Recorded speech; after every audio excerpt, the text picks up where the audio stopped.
Est-ce que quelqu'un dans l'Assemblée pourrait prier, s'il vous plaît, pour la prédication?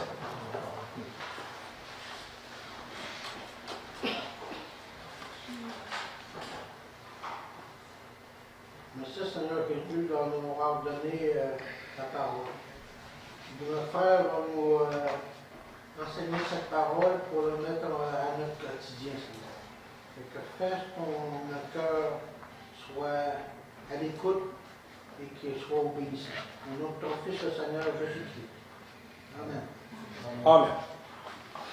OK. C'est bon. C'est bon, c'est bon, c'est bon. J'aimerais vous entretenir ce matin d'un sujet de doctrine. Un enseignement, mais cette doctrine-là, on va l'appliquer dans nos propres vies. Et d'une façon très concrète. Sans cette doctrine-là, ça ne donne rien de venir à l'Assemblée. Sans cette doctrine-là, ça ne donne rien de croire en Dieu. Sans cette doctrine-là, notre vie chrétienne est basée sur du vent.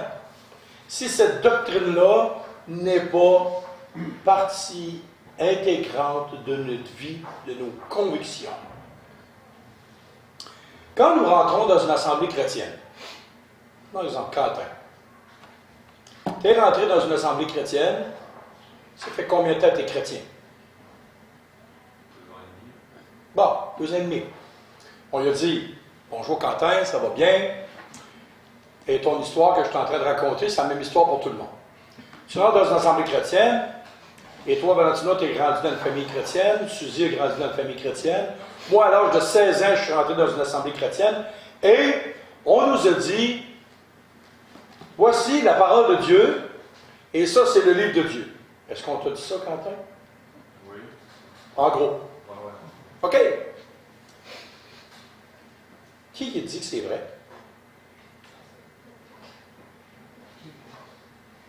Ça pourrait être le Coran. Ça pourrait être le livre de Bouddha. Ça pourrait être un autre paquet de livres, le livre de Joseph Smith des Mormons. Mais qu'est-ce qui fait que tu as vraiment entre les mains la parole de Dieu? Qu'est-ce qui détermine hors de tout doute que c'est véritablement la parole de Dieu? Et si ce n'est pas la parole de Dieu, tu bases ta vie sur du vent, de la chenoute. C'est ça la réalité. Le titre ce matin, c'est l'inspiration des Écritures. Si la Bible n'est pas inspirée de Dieu, et je vais expliquer un petit peu plus tard c'est quoi l'inspiration. Si la Bible n'est pas inspirée de Dieu, c'est un livre tout à fait ordinaire comme n'importe quel autre livre religieux sur la terre. Est-ce qu'on est d'accord avec ça? Oui. Un professeur d'école peut écrire un livre et dire, voici, ça c'est un livre inspiré de Dieu. Quand tu es rentré, Baba, as-tu grandi dans une famille chrétienne? Non. Quand tu es rentré à l'Assemblée, qu'est-ce qu'on t'a dit? Même chose que Quentin. Ça, c'est la parole de Dieu. C'est la parole de Dieu, puis c'est ça. T'as pas un mot à dire, t'ostines pas, puis pose pas trop de questions. Monsieur Cavouette, ça fait combien de temps vous êtes sauvé? Moi, ça fait à peu près 44 ans. Est-ce que c'est ça qu'on vous a dit? Oui, la Bible. C'est la parole de Dieu. Dans la Bible. Bon, mais si vous aviez été né dans un monde bouddhiste, Ça aurait été peut-être la même chose mais avec un autre livre. avec un autre. OK? Et c'est là, ce matin, que j'aimerais vous entretenir. Définir clairement, avec des preuves hors de tout doute, que ce qu'on tient entre les mains, c'est la parole de Dieu, et qu'on ne base pas notre vie sur des principes humains comme ça. Tournez dans 2 Timothée, chapitre 3, versets 14 à 16. 2 Timothée, chapitre 3, versets 14 à 16. Je vous épargnerai tous les grands mots scientifiques de théologie systématique du style la Bible est d'une inspiration verbale et plénière, l'illumination des saintes écritures et un paquet d'autres termes de même.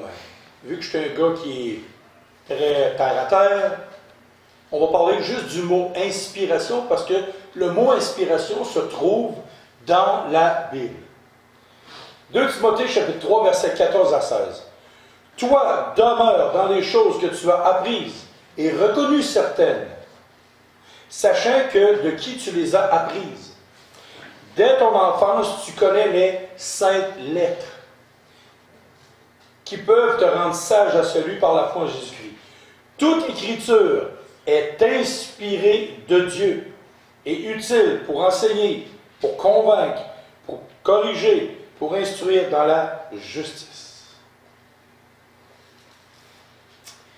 Qu'est-ce que nous entendons par que la Bible est inspirée de Dieu? Est-ce qu'on voit des traces de l'inspiration de la parole de Dieu? Est-ce qu'on peut voir comment ça s'est fait? Comment ça s'est fait? Ici, vous regardez tous les champions par excellence de fondateurs de religion. Ces gens-là étaient tout seuls.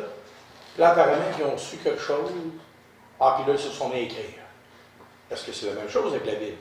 Est-ce qu'on a des pas trop fins, des pas trop foufous, qui ont parti sur une shape et qui ont écrit quelque chose? Quand tu prends différents livres de différentes religions, il y a beaucoup à l'intérieur de ces livres-là des contradictions. C'est comme si Dieu se contredirait. Tantôt, il dit quoi? Un petit peu plus tard, il tourne les pages. Il dit le contraire de ce qu'il vient de dire. On voit beaucoup de contradictions. On voit beaucoup aussi de problèmes de géographie, de toutes sortes de manquements, des choses fausses.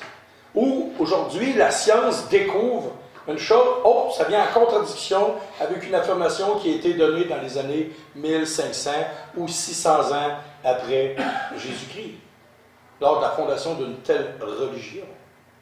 Les faits concrets.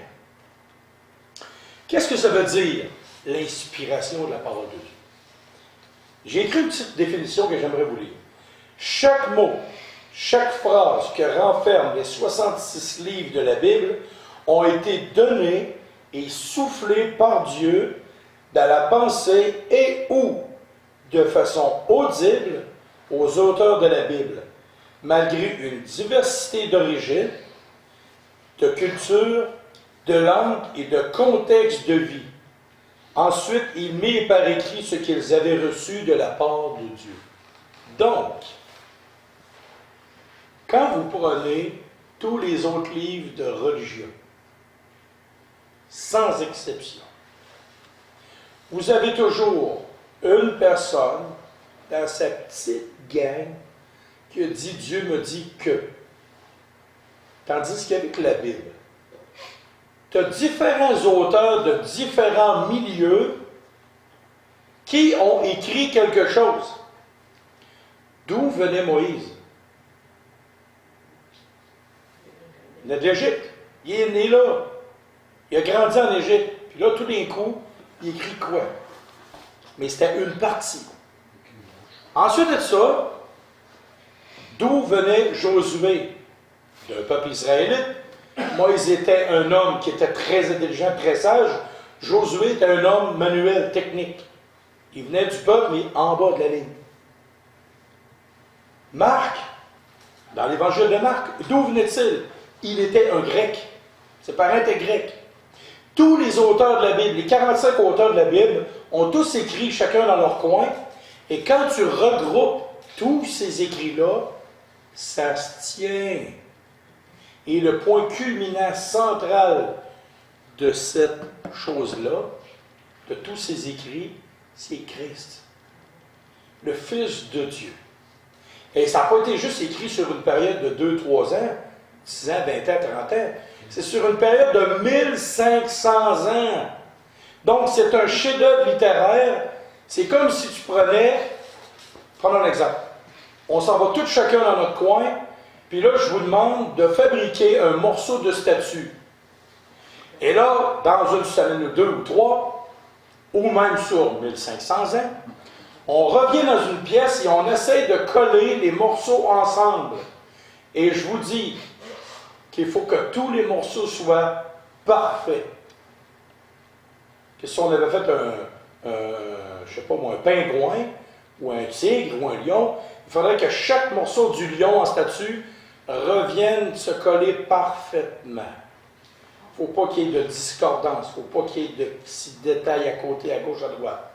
Et voici un chef-d'œuvre littéraire, qui n'a jamais été égalé dans toute l'histoire de l'humanité. Comment est-ce que 45 auteurs puissent écrire des choses sur une période de 1500 ans, ramènent ça ensemble et tout concorde sans erreur nulle part? C'est ce qu'on appelle l'inspiration de Dieu. Et je vais vous donner des preuves tantôt. J'aimerais vous lire quelques textes dans l'Ancien Testament pour un peu comprendre quel était le processus de cette inspiration-là. Deutéronome 10.4, des fois c'est Dieu qui donnait de quoi, qu'il faisait lui-même. L'Éternel écrivit sur les tables de ce qui avait été écrit, sur les premières, les 10 paroles qui vous avaient dites sur la montagne du milieu du feu, le jour de l'Éternel. Et l'Éternel me les donna. Un autre texte, l'Éternel dit à Moïse, écris cela dans le livre, pour que le souvenir s'en conserve. Un autre texte, dans 2 Samuel 23, versets 1 à 3. Voici les dernières paroles de David. Paroles de David, fils d'Ésaïe, paroles de l'homme haut placé, de loin de Dieu de Jacob, du chantre agréable d'Israël. L'Esprit de l'Éternel parle par moi, et sa parole est sur ma langue. Le Dieu d'Israël a parlé, le rocher d'Israël m'a dit, celui qui règne parmi les hommes avec justice, celui qui règne dans la crainte de Dieu. Et on pourrait continuer à maintes endroits, ce qui résume dit, Dieu m'a dit que je le mets par écrit pour vous communiquer. Voici l'essence même de l'inspiration. Dieu dit que, l'homme écrit, les autres lisent. Et dans le Nouveau Testament, c'est la même chose. Combien de fois dans l'Apocalypse on voit « Écris ce que tu vois » ou « Le Fils de Dieu m'a dit que, et maintenant, j'écris. » Bon, maintenant, c'est bien beau ça. Là, on a donné une définition de l'inspiration. Mais maintenant, ce matin, ça va nous prendre des preuves. Parce que un homme peut dire, moi, Dieu me dit que, j'ai écrit dans un livre, voici. L'islam, c'est exactement ce qui est arrivé. Qui a écrit le Coran, selon vous? Non, Mahomet ne savait ni lire ni écrire. Ah, mais là, dans le Coran, c'est marqué au début que Mahomet ne savait ni lire ni écrire. Mais un petit peu plus tard, dans le Coran, là, tout d'un coup, Dieu lui a donné la capacité d'écrire. Fait que là, il a commencé à écrire. Oh, qu'est-ce que vous entendez? Oh, il y a une contradiction. Un endroit, il dit une telle affaire, un autre endroit, c'est une autre affaire. Pour que la Bible soit un livre inspiré et qu'on vient réellement dire que c'est le livre de Dieu, ça nous prend des preuves tangibles. Ça nous prend des preuves archéologiques.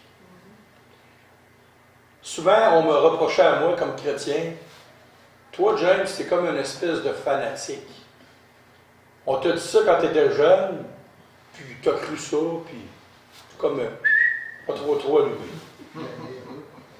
Ah, tu penses que j'étais un homme qui croit ça, avec la foi qui rend aveugle, la foi qui rend stupide? Oh, es-tu vraiment sûr? Et c'est bizarre, quand j'arrive, je dis, OK, j'ai des livres à faire lire. Veux-tu voir les preuves que les chrétiens avancent pour en faire de l'archéologie, de science, de ça? Hein? Es-tu prêt? Oh, non, pas vraiment. Ah, on est des imbéciles, nous, les chrétiens, on croit sans avoir vu. Et là, je vais vous étonner la phrase que je vais vous dire.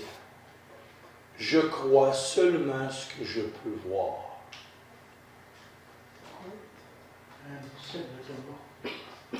Un disciple de Thomas. Je ne croirai jamais quelque chose que je ne peux pas voir et vérifier. Quelle distorsion avec la foi. La foi vient de ce qu'on entend, ce que vient d'entendre de la part de Dieu. Mais est-ce que c'est ça la foi? Il y a des choses dans la Bible que je ne peux pas voir. Mais il y a des choses de la Bible que je peux voir et vérifier. Ce qui va me donner une raison saine et intelligente de croire au reste. Prenons l'exemple. Ah ben, tu penses-tu que je t'ai déjà menti? Ah, il pense ça. Donne-moi une preuve. J'en mets en deux. Juste amène-moi une preuve que je t'ai déjà menti, là, vraiment, là. Je te parle pas le 1er avril, ça c'est poisson d'avril. C'est pas pareil. Mais vraiment, là, mentir pour être méchant puis que je t'ai trahi. Là. OK. Suzy, est-ce que je t'ai déjà menti? Est-ce que j'ai déjà menti ici? Ça vous prend des preuves pour m'accuser. Maintenant, je vais vous donner des preuves ce matin qui déterminent que la Bible est véritablement parle de Dieu. Des preuves archéologiques maintenant. Je vais vous lire un court texte qui a été écrit, et c'est un archéologue. Nelson Glueck, de 1900 à 1971, l'un des plus grands archéologues du 20e siècle, qui figura même sur la couverture de la revue Times en 1963, écrivit ce qui suit à propos de l'authenticité de la Bible. Par rapport à l'archéologie, on peut dire catégoriquement qu'aucune découverte archéologique n'a jamais contredit une référence biblique. Une quantité énorme de découvertes archéologiques ont été faites qui confirment clairement et en détail les déclarations historiques de la Bible. Et par la même occasion, une évaluation honnête des descriptions bibliques a souvent conduit des découvertes étonnantes. River in the Desert, 1960, page 31. Et un autre homme, il y a plus de 30 ans, James Mant, écrivit ce qui suit, dans un article de la revue US News and World Report. Une vague de découvertes archéologiques est en train de modifier les vieilles idées sur les racines du christianisme et du judaïsme, affirmant que la Bible est historiquement plus exacte que beaucoup d'érudits l'avaient pensé. Dans Newfound Cast Fresh Light on the Bible, 24 août 1981.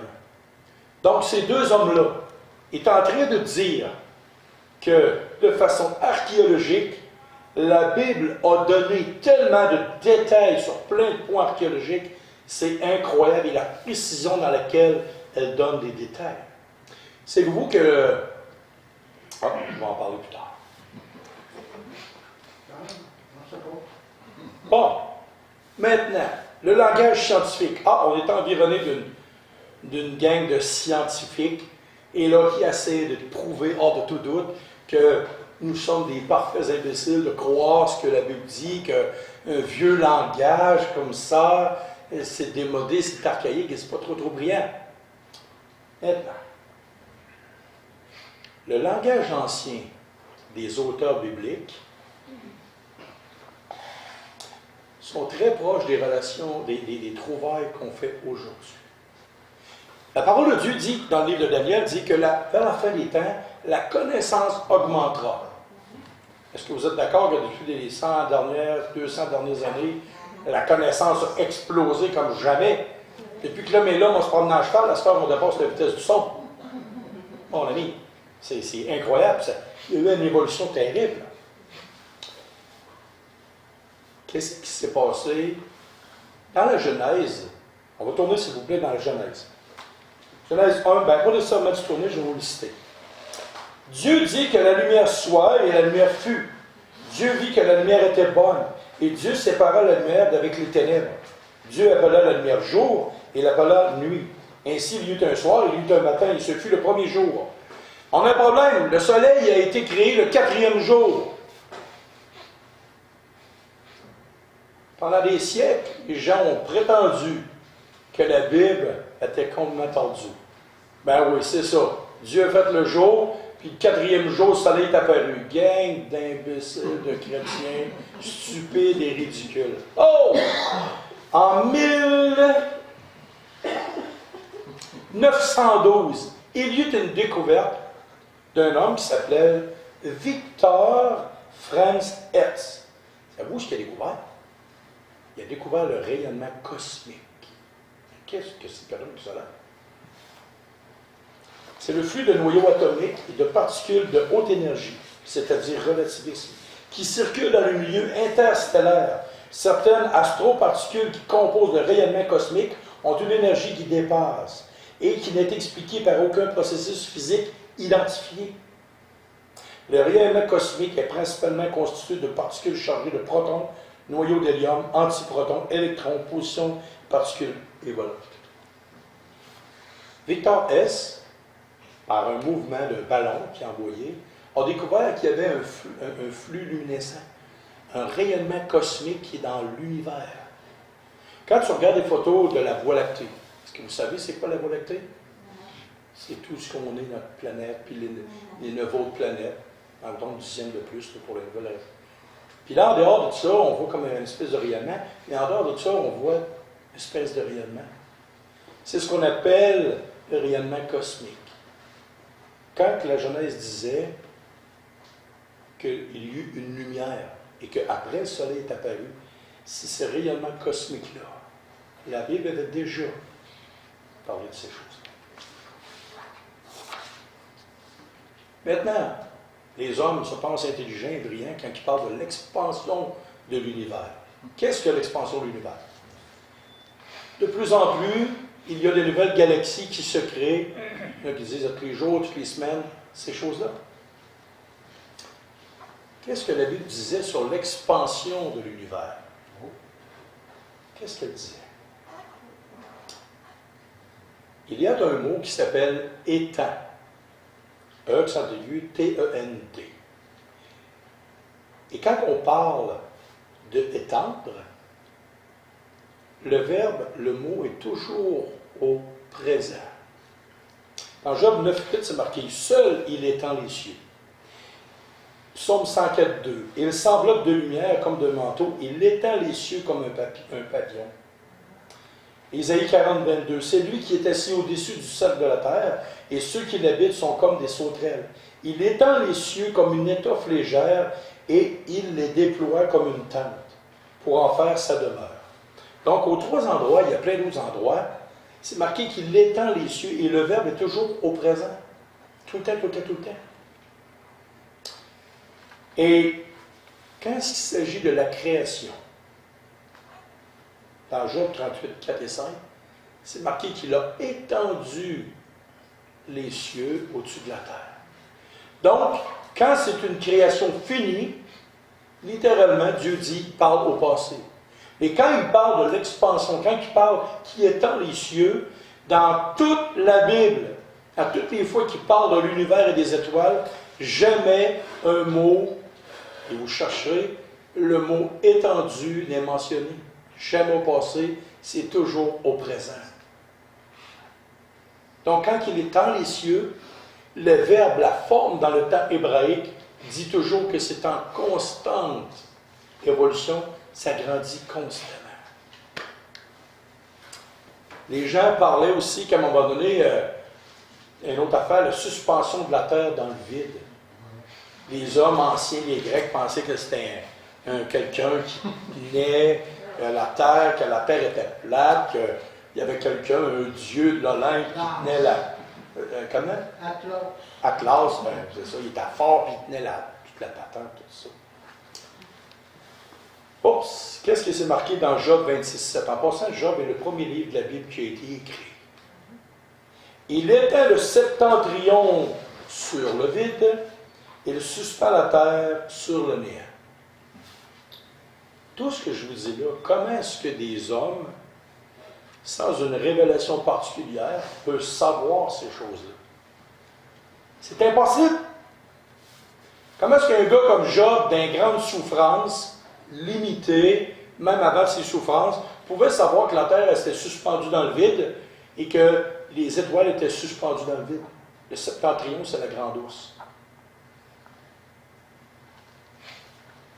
Comment savoir aussi que les cieux s'étendent constamment? C'était impossible. Les hommes découvrent ce que la parole de Dieu fait des millénaires et des siècles qu'elle révèle. Aïe, ça fait pas longtemps qu'on a découvert le cycle de la pluie. Qui connaît le cycle de la pluie? Quentin, explique-moi dans une phrase ou deux quel est le cycle de la pluie. Évaporation, condensation, précipitation. Ça veut dire que le soleil plombe sur les océans. Ça évapore l'eau, qui va finir par se condenser quand la température en altitude va être plus froide, puis va précipiter à grande vitesse. Ah, OK. Ça fait-tu longtemps qu'ils ont découvert ça? Ça fait pas très longtemps qu'ils ont découvert ça. Ah, ils ont eu un éclair de génie. Oh, regardons ça. Alors, regarde bien ça, ce qu'un gars a découvert dans la Bible. En Job 36, 26 à 29, quelqu'un qui est le premier livre de la Bible. Dieu est grand, mais sa grandeur nous échappe. Le nombre de ses années est impénétrable. Il attire à lui les gouttes d'eau. Il les réduit en vapeur et forme la pluie. Les nuages la laissent couler. Ils la répandent sur la foule des hommes. Et qui comprendra le déchirement de la nuée, le fracas de sa tente? Mon ami, regarde donc ça, toi. Dans Amos 9,6, ah ben regardons ça, Job n'était pas le seul à découvrir ça. Il a bâti sa demeure dans les cieux et fondé sa voûte sur la terre. Il appelle les eaux de la mer et les répand à la surface de la terre. L'Éternel est son nom. Comment est-ce que deux hommes, totalement déconnectés de toute forme de science moderne d'aujourd'hui, peuvent exactement avoir découvert le cycle de l'hydro... C'est quoi le terme tantôt, un nom scientifique que j'ai pris là? L'hydrologique, le cycle hydrologique de la pluie. Si Dieu n'avait pas révélé à ces hommes-là ce cycle hydrologique, le cycle de la pluie, comment aurait-il pu savoir? C'était impossible. Une fois, j'avais parlé aussi que les éclairs, ils ont déterminé que les éclairs font pousser les jardins et les verdures. Hein, ça vous parle de ça. Hein? Zacharie, qui était un homme très ordinaire, a découvert tout d'un coup, demandait à l'Éternel la pluie du printemps. L'Éternel produira des éclairs. Hein, je ne t'ai pas demandé des éclairs, je t'ai demandé la pluie. Et là, c'est marqué, l'Éternel produira des éclairs. Il vous enverra une abondante pluie et il donnera à chacun de l'herbe dans son champ. Pourquoi, si un homme ne connaît pas ça, parce que ça fait pas même des années qu'on a appris que l'éclair fait pousser les jardins et la végétation très très fort, et si vous ne me croyez pas, faites un tout petit jardin chez vous, 4 pieds par 4 pieds, plantez-vous des semences, laissez-les pousser. Et quand il va annoncer des éclairs, prenez-vous un galant mesuré ou un petit bâton de bois, mettez ça dans la terre, faites une ligne. Regardez bien le résultat le lendemain matin. Madame Lacasse, c'est-tu vrai ce que je dis? Quelqu'un qui a beaucoup fait des jardins le sait.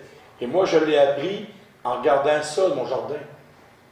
Comment est-ce qu'un homme qui n'est pas inspiré de Dieu ou qui n'a pas de révélation de Dieu peut savoir cette chose-là?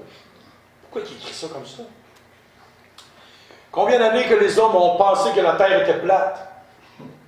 Oh, aïe, ça vous voit, c'est revenu sur la traque. Il y a des gens qui pensent encore que la Terre est plate. Je dis, mon ami, comment tu fais pour tomber en bas de la Terre? Comment tu fais pour ne pas tomber en bas de la Terre? Parce qu'il y a un noyau attractif à l'intérieur. J'ai un de mes frères qui croit ça Dieu comme ça. OK. Bon. Combien d'années les hommes ont pensé ça? C'était la culture générale. Voici ce qui est dans Proverbe 8, 30 à 31. J'étais à l'œuvre auprès de lui, je faisais tous les jours ses délices, on parle du Seigneur Jésus, jouant sans cesse en sa présence, jouant sur le globe de sa terre et trouvant mon bonheur parmi les fils d'hommes. Comment est-ce qu'un homme, tout à fait comme ça par hasard, peut affirmer que la terre est un globe? Les hommes ont toujours pensé que la terre était plate, ah, puis tout d'un coup, bang! Dieu, par un joueur de musique qui s'appelle David, a écrit que la terre est un globe. Ah, ben, regardez ça. L'atome et la fusion nucléaire. Il y a un homme dans les années 1500 qui a commencé, non, pas 1500, c'est Platon le premier qui a pensé que l'atome existait. Dans les années 400 avant Jésus-Christ. Ça a resté mort, les hommes ont pensé à ça un peu, qu'il y avait des atomes, pas de preuves scientifiques. Et là, à un moment donné, on a commencé, dans les années 1800, à penser que l'atome pouvait exister, puis qu'ils ont fait des tests. Hein? Miracle! Ils ont découvert que l'atome existait.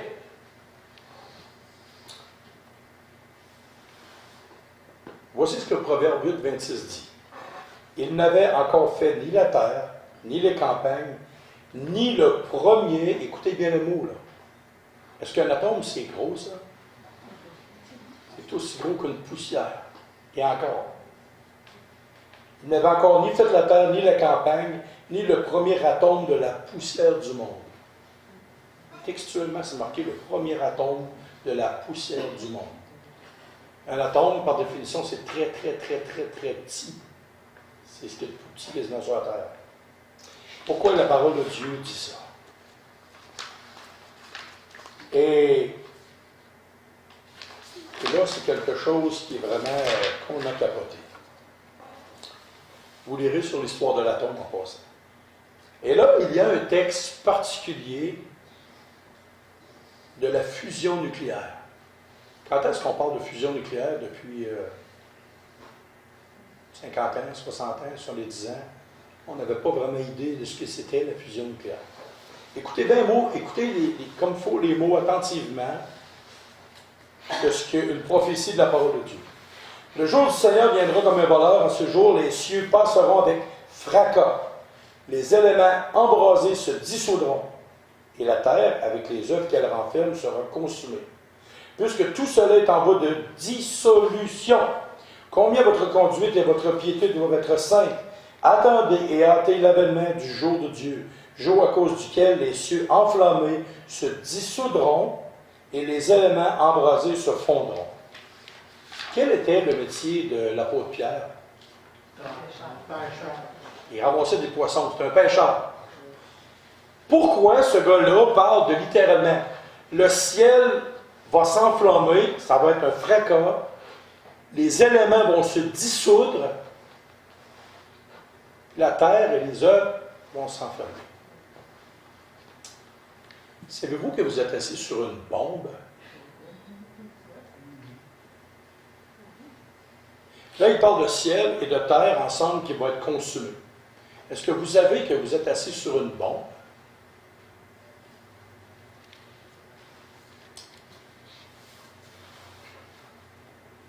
Écoutez bien le texte que je vais vous lire, c'est un scientifique qui écrit ça, parce que moi, je ne suis pas assez brillant pour écrire ça.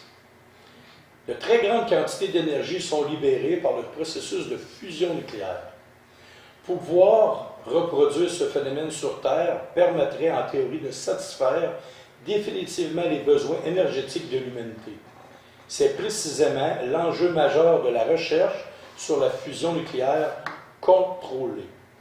Les combustibles nécessaires à la fusion sont deux isotopes de l'hydrogène, le deutérium, disponible en quantité pratiquement éliminée dans l'eau des mers, et le tritium, que l'on produit à partir du lithium relativement abondant dans l'écorce terrestre. Les hommes font la fusion nucléaire à partir d'un produit qui est dans la terre et d'un produit qui est dans la mer. Et ils le font de façon contrôlée. Mais quand Dieu va intervenir, le langage que l'apôtre Pierre a pris, c'est exactement le même langage, en des termes moins scientifiques, de la fusion nucléaire. Et Dieu a tout mis, pour accomplir sa prophétie biblique, tout mis sur terre, que si ces deux choses-là sont mélangées ensemble, il n'y a plus de contrôle et ça fait boum. C'est une bombe. Donc, comment est-ce qu'un homme peut instruire, peut arriver à amener des mots, des phrases? Comment est-ce que des hommes, dans la parole de Dieu, amènent des phrases, des mots, qui, littéralement, donnent des indices, disent des choses précises? Si Dieu n'intervient pas pour révéler ces choses-là à l'homme, et là, on a fait un survol seulement de quelques petites choses, et la Bible, elle est remplie de preuves, comme ça, d'un bout à l'autre. Maintenant, les preuves historiques. Des centaines de preuves historiques, de centaines de livres ont été écrits pour démontrer littéralement que les dates, les lieux, la géographie, les noms des grands personnages, ce sont tous et sans exception avérés, véritablement vrais. Le musée du Louvre a écrit un livre, à peu près ça d'épais, tout près de 2000 pages. Et les quelques premières pages de ce livre-là ont été dédiées à la Bible. Et savez-vous quoi? Avec toute leur technologie, avec toute leur pensée, avec toute leur formation, les gens qui ont fait les découvertes ont dit que sans la parole de Dieu, sans les détails que la parole de Dieu avait donnés, jamais ils n'auraient pu trouver tous les artefacts. La parole parle de lieu, de date, de précision, d'endroits précis, de telle chose, telle chose, telle chose. Et sans exception, le musée du Louvre a rapatrié des millions de petits fragments, des millions d'artefacts, de toutes sortes de choses. Et sans la Bible, jamais qu'ils n'auraient pu découvrir et écrire ce livre sur l'Empire babylonien. Et ils l'ont fait sur plein d'autres empires. Et même le Jésus historique. Combien de fois les gens ont mis en doute que Jésus était véritablement venu sur terre? Et il y a un livre extraordinaire qui est écrit par Josh McDowell et qui démontre hors de tout doute, c'est une bonne brique quand même, là, qui démontre hors de tout doute que le Jésus historique, avec des preuves, est véritablement, tangiblement venu en Israël et qu'il a réellement existé. Mais selon moi, et en terminant, ce qui est la plus grande preuve que la parole de Dieu est un livre inspiré de Dieu, c'est la prophétie biblique. Prenons l'exemple. Si je dis à Suzy, Suzy, dans 3 semaines et 2 jours, nous allons gagner un voyage au Mexique et nous allons avoir une auto flambant neuve. Quelle est la preuve hors de tout doute? Et là, je lui rajoute, Dieu m'a dit que. Quelle est la preuve hors de tout doute que Suzy va avoir pour dire que ça vient réellement de Dieu de ce que j'ai reçu? Quand le voyage va arriver puis que l'auto neuve va arriver. On s'entend? Puis j'ai dit la date, j'ai dit le temps, précisément à la seconde près, tu vas recevoir un email comme de quoi que tu as gagné un voyage au Mexique et que tu as gagné une voiture neuve. Ça, c'est la preuve hors de tout doute. Elle va dire, James, Dieu t'a vraiment parlé. Ben oui, mon amour, regarde, je viens d'avoir un voyage au Mexique. Mais là, je ne vous dis pas que Dieu fait donner des voyages au Mexique, là. C'est pas ça que je dis. Comprenez ce que je vous dis. La prophétie, on va comprendre le sens. La prophétie biblique, si elle n'est pas donnée de Dieu, c'est des choses qui n'arriveront jamais. Prenons juste l'exemple du Seigneur Jésus à la croix. Comment peux-tu avoir le contrôle sur quelque chose qui a été écrit 900 ans avant toi quand tu es cloué sur une croix? Isaïe. Dans Isaïe. Comment tu peux avoir le contrôle? Par exemple, Baba, je décide de te crucifier demain matin. As-tu le contrôle 5 minutes sur ta vie? C'est moi qui contrôle ta vie. C'est moi qui va déterminer dans les prochaines heures qu'est-ce qui va se produire. Une des prophéties qui est frappante, c'est que, souvenez-vous, quand les soldats ont pris la tunique de Jésus et l'ont tiré au sort, ça avait été annoncé 900 ans avant Christ. À la croix, quand Christ est mort, de sa venue jusqu'à la croix de Christ, il y a textuellement 300 prophéties qui ont été accomplies. Et c'est de l'ordre de l'impossible. De l'ordre de l'impossible. Tout ce qui était annoncé Et c'est là la beauté. C'est que c'est des gens qui n'étaient pas ensemble. C'est 45 auteurs qui sont venus, qui ont tous mis ensemble quelque chose. Et là, tout d'un coup, ce qu'ils disent, ça arrive au pile poil. Si la Bible n'est pas inspirée de Dieu, si la Bible n'est pas un livre de Dieu, ces preuves-là ne pourraient pas être là. Alors, voyez-vous, littéralement, quelqu'un qui dit que la Bible n'est pas inspirée, que la Bible ne vient pas de Dieu, c'est un homme ou une femme qui ne fait aucune recherche. C'est un homme ou une femme qui littéralement refuse de voir la vérité en face. Maintenant pour nous, concrètement, qu'est-ce que ça change dans nos vies pratico-pratiques que la Bible soit inspirée?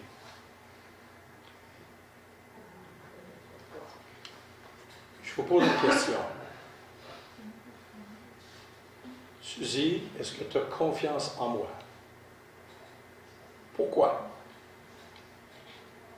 Pourquoi tu as confiance en moi? Est-ce que tu as confiance à 50%? 75%?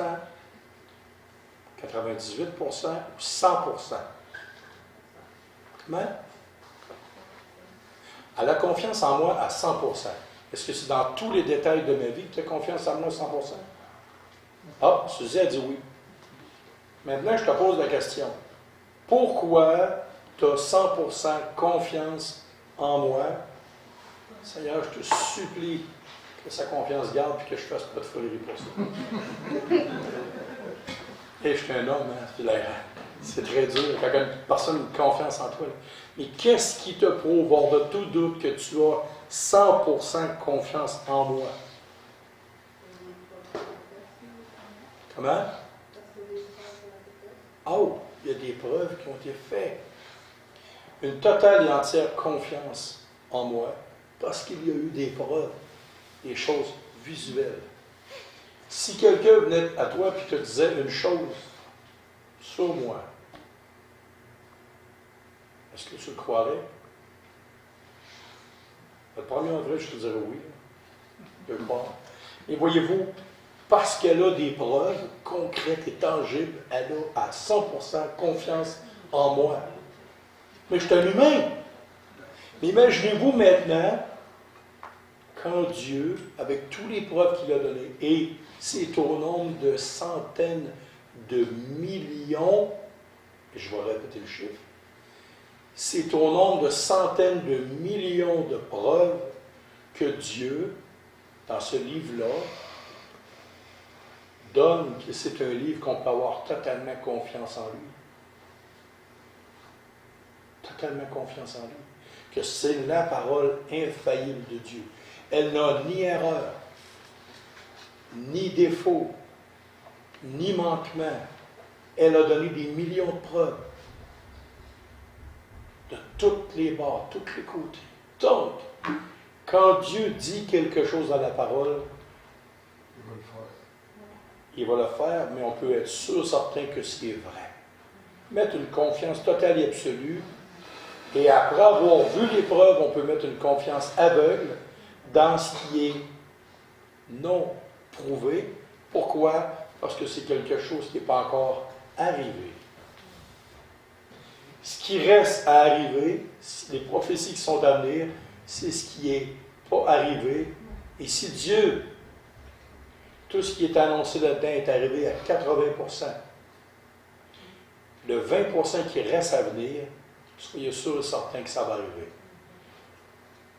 Crois-tu, Suzy, que dans 5 ans, je vais t'abandonner? Elle dit, j'espère que non. Donc, elle n'a pas totalement confiance en moi. Mais je suis un humain. Je peux me planter. Je suis fou. Je peux partir avec une jeune femme et virez-vous. Non, je ne ferai pas ça. Mais je suis encore humain. Je ne suis pas divin. Tandis que Dieu est divin. Et lui, quand il dit de quoi, il ne manque jamais, jamais, jamais son coup. Donc, si quelqu'un vous dit, ouais, la Bible, c'est... À ce temps-là, vous prenez un paquet de livres et vous les dites. OK. Ou quand quelqu'un vous dit la plus belle phrase en terminant, la plus belle phrase que vous ne pouvez pas dire à quelqu'un, quand la personne vous dit ah, la Bible, il y a des erreurs dedans. OK. Voici la Bible, je te donne 50 ans, puis trouve-moi une erreur. Vas-y, trouve-moi une erreur là-dedans. Que ce soit archéologique, scientifique, que ces choses-là, c'est des aberrations, des folies. C'est bizarre, moi j'ai pris 5 mois pour lire le Coran, j'ai trouvé plein d'erreurs dedans. En fait, archéologique, si ça. Et cette parole-là, ça fait 1500 ans, jamais les hommes ont pu la prendre en défaut. Jamais! Les plus grands hommes de science intelligents au maximum n'ont jamais pu prendre cette parole de Dieu-là. Parce qu'elle est infaillible, elle est inspirée de Dieu.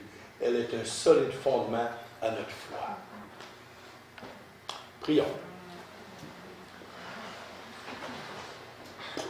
Seigneur Dieu et Père, donne-nous, Père, d'avoir une totale confiance en ta parole.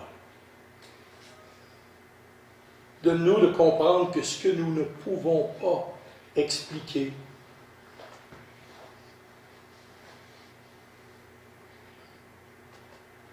ne vient pas d'un silence de toi,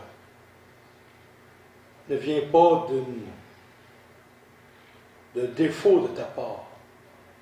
Il vient simplement du fait que nous sommes des êtres finis, des êtres qui ont commencé, des êtres qui ont une fin sur terre. Jamais on ne peut pas comprendre tout, Seigneur.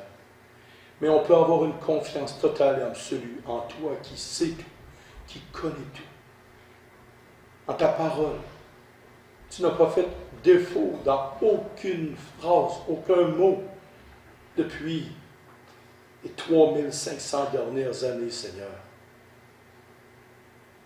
Combien tu es grand et magnifique, Père. Donne-nous d'avoir une confiance totale et absolue dans ta parole. C'est au nom de ton Fils Jésus qu'on prie. Amen. Amen.